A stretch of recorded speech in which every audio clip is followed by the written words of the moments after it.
आपण मतदान केंद्रात जातो, एका उमेदवारासमोरचं निळं बटन दाबतो आणि आपल्याला वाटतं की आपलं काम झालं. पण खरं तर तिथूनच आपल्या मताचा एक मोठा प्रवास सुरू होतो. तो प्रवास कसा असतो, आपलं मत खरंच सुरक्षित राहतं का, या सगळ्या प्रश्नांची उत्तरं आज आपण शोधणार आहोत.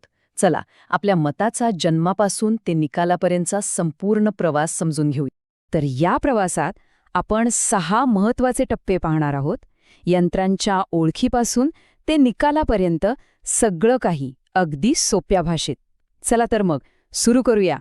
सगळ्यात आधी ओळख करून घेऊया त्या यंत्रांची, ज्यांच्यामुळे आपली लोकशाही चालते. या संपूर्ण प्रक्रियेत 3 मुख्य घटक आहेत. एकदा का त्यांची रचना समजली की अर्धे प्रश्न तिथेच सुटतात. हे आहेत ते 3 शिलेदार: बॅलेट युनिट, कंट्रोल युनिट आणि व्हीव्हीपॅट. हे तिघं मिळून एक टीम म्हणून काम करतात. प्रत्येक मत नोंदवतात, तपासतात आणि मग त्याला एका सुरक्षित तिजोरीमध्ये बंद करतात.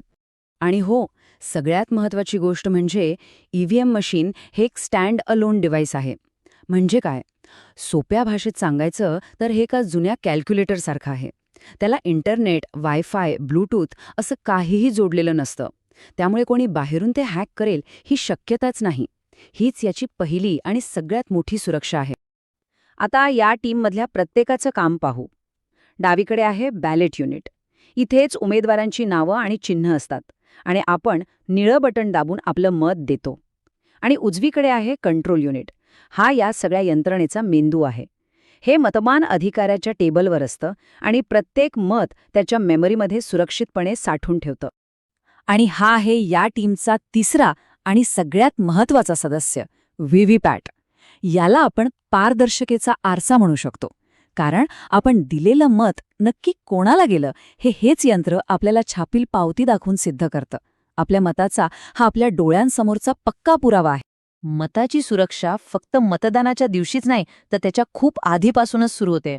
म्हणजे विचार करा, ही यंत्र मतदान केंद्रावर पोचण्याआधीच एका मोठ्या अग्निपरीक्षेतून जातात.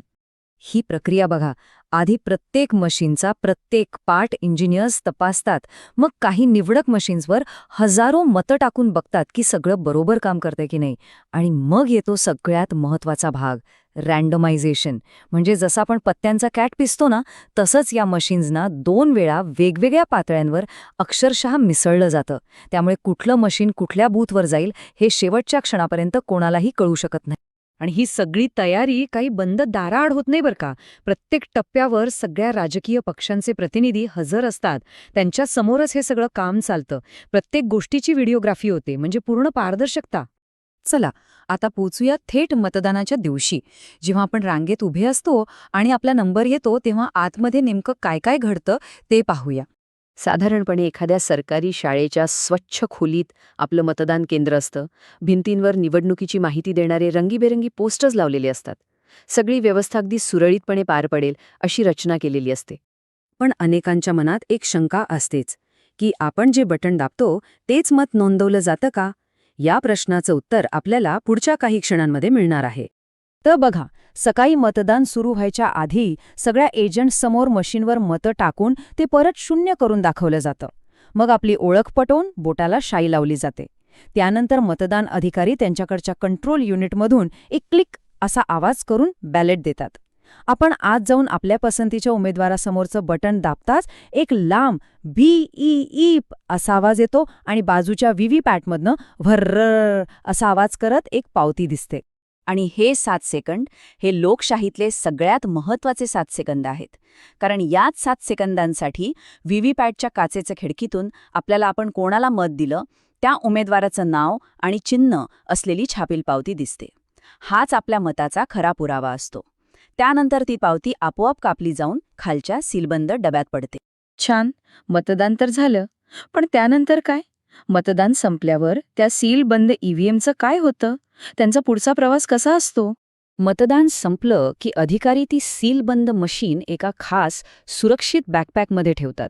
मग कितीही दुर्गम भाग असो, कितीही लांबचा प्रवास असो, ही मशीन अत्यंत काळजीपूर्वक मतमोजणी केंद्राकडे आणली जातात. आणि मग ह्या सगळ्या मशीन्स एका अभेद्य किल्ल्यात ठेवल्या जातात, ज्याला स्ट्रॉंग रूम म्हणतात. ह्या खोलीला दुहेरी कुलूप असतं, ज्याच्या चाव्या 2 वेगवेगळ्या अधिकाऱ्यांकडे असतात. बाहेर 24 तास सशस्त्र जवानांचा खडा पहारा असतो. इतकंच नाही तर उमेदवार किंवा त्यांचे प्रतिनिधीसुद्धा त्यावर 24 तास नजर ठेवू शकतात. म्हणजे मतमोजणीपर्यंत ह्या मशीन्सना कोणी साधं स्पर्शही करू शकत नाही. आणि मग येतो तो दिवस ज्याची सगळेच जण आतुरतेने वाट पाहत असतात, मतमोजणीचा दिवस. चला पाहूया निकाल कसा जाहीर होतो. प्रक्रिया अगदी सरळ आणि सोपी आहे. सगळ्या उमेदवारांच्या प्रतिनिधींसमोर अधिकारी कंट्रोल युनिटवरचं रिझल्ट बटन दाबतात आणि काही क्षणातच प्रत्येक उमेदवाराला एकूण किती मतं मिळाली याचा आकडा स्क्रीनवर दिसतो. इथे मोजणीत मानवी चूक व्हायला काही वावच नाही. आणि तरीही 100% खात्रीसाठी अजून एक सुरक्षा तपासणी आहे. प्रत्येक मतदारसंघातून कोणतीही 5 व्हीव्हीपॅट मशीन निवडली जातात आणि त्यामधल्या छापील पावत्या हाताने मोजल्या जातात.